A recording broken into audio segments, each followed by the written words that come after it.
boost your weight loss progress. What I'm going to be talking about today is they're not crazy things. They're very simple and effective habits that you can apply to your life right now to start losing weight immediately in the simplest way possible. And before I get into this, if you're watching me on live, type live down in the comments below, or if you're watching me at a later time on the replay, type replay down below so I know who saw this afterwards and who got this information.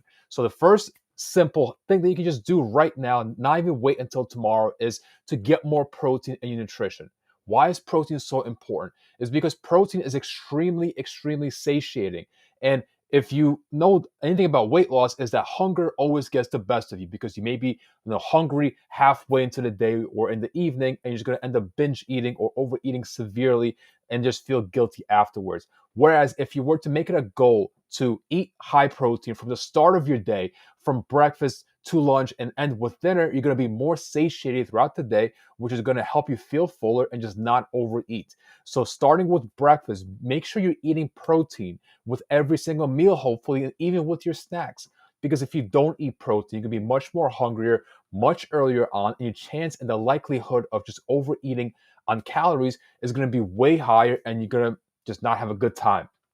So make sure you're eating higher protein. And as far as your personal protein goes, you have to figure that out yourself. But if you don't know the specifics of how much protein you should be eating, just make it a goal to eat protein with every single meal, and that will help you feel full for longer. But on top of that, why protein is also so important is because something called TEF, the thermic effect of food, and protein has the highest thermic effect of food out of all the macronutrients. And what TEF is essentially how many calories your body needs to burn to break down the protein or the carbs or the fat. And protein has a very high thermic effect of food, a much higher, over double from carbs and fat. So if you have a very high protein diet, you're going to be much better off because your metabolism will be increased because you're eating so much protein. The second simple tip that you can just apply today is just make sure as many of your carbs as you're eating throughout the day come from fruits and vegetables. Because the biggest thing, again, is hunger. And everybody knows that no, carbs aren't bad, but carbs are the easiest food to overeat on. So instead, with that in mind, if you were to get most of your carbs, hopefully all of them, from whole foods, from fruits and vegetables, you're going to be much more full and have the likelihood of overeating by eating snacks just be severely reduced. For example, if you're eating potato chips to get your carbs, I can eat probably bags of potato chips, but bags of fruits, potatoes, I don't know, bananas, apples, and berries, I can't eat that many. I can eat a lot, but not nearly as many. So with that idea in mind, you'll be able to fill up on so much more volume of food for as little calories as possible. So try to get most of your carbs from fruits and vegetables, potatoes, bananas. Don't look at the details. Just look at the details of where are you getting the carbs from, not the specifics of the fruits and the vegetables, but just that you're getting your carbs from the fruits and the vegetables in the first place. Because the small specifics don't really matter. It's the bigger picture that matters most. And if this makes any kind of sense to you so far, drop a fire emoji down below so I know this information is actually relevant to you. And the third maybe habit, if you want to call it that, you can apply to your progress right now to your life is just to limit or eliminate liquid calories by means of juices, maybe putting oils or dressings in all your food, stuff that has calories. And why liquid calories are not beneficial for weight loss is because they don't fill you up, they have a ton of calories, and they pretty much serve you no purpose as far as satiation. So you're not going to be more filled by drinking your calories. You might as well drink the liquids without the calories in it and be just as full. And then apply those calories to actually eating the food instead. Liquid calories are just one of the biggest reasons why people tend to just have a very difficult time with losing weight. Maybe they're drinking juices like full sugar juices, tons of creamer, tons of maybe whole milk, or even full sugar or full fat oat milk. Even though it's healthy or healthier, there's still calories in it. Maybe stuff like very caloric dressings, ranch dressing, full sugar, barbecue sauce. Yeah, it's still considered liquid calories because it's not really going to fill you up that much. Maybe it's different oils, right? Maybe you're cooking in a whole bunch of oil, or you keep putting tons of oil into your salad. That adds up, and eventually it's going to make your salad go from 300 calories, probably 600 calories or so, if you're just very mindless with your liquid calorie consumptions. And the fourth tip that you can apply right now is it's not nutrition based, but it's very progress oriented, progress focused.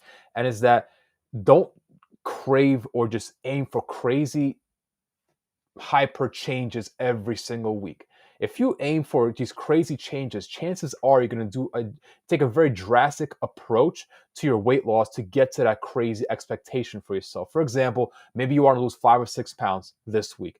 You're going to do whatever it takes to lose that weight. You're going to probably eat a lot less than you should be eating. You're going to move more or work out more, way more than you should be working out or moving. And you might lose that weight, but are you actually going to be consistent with it? Probably not. You're going to fall back to your old ways and feel guilty, defeated, or maybe just quit. So whereas if you were to focus on a smaller change, that change would be much more sustainable, much more realistic, and you wouldn't get to that smaller change by such crazy restrictions.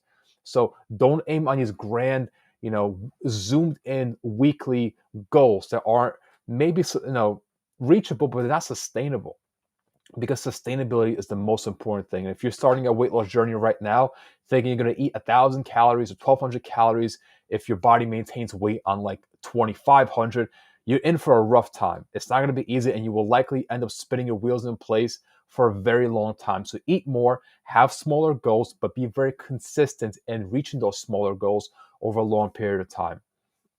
And the fifth thing that you can do is very, very simple, but it's extremely effective.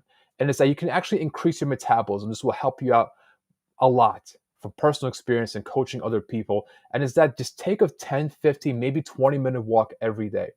It doesn't have to be a treadmill, it doesn't have to be outside, whichever area is better for you. Maybe on your lunch break, maybe if it's in the morning to start your day, could be at home, walk around the block. But why walking is such a small period of time is so important is because 15 minutes walking every day is about 2 hours a week, right? That's a lot. That's 2 extra hours for only 15 minutes invested every single day. It's not that much when you zoom in on a day. Oh, what's 15 minutes going to do for me?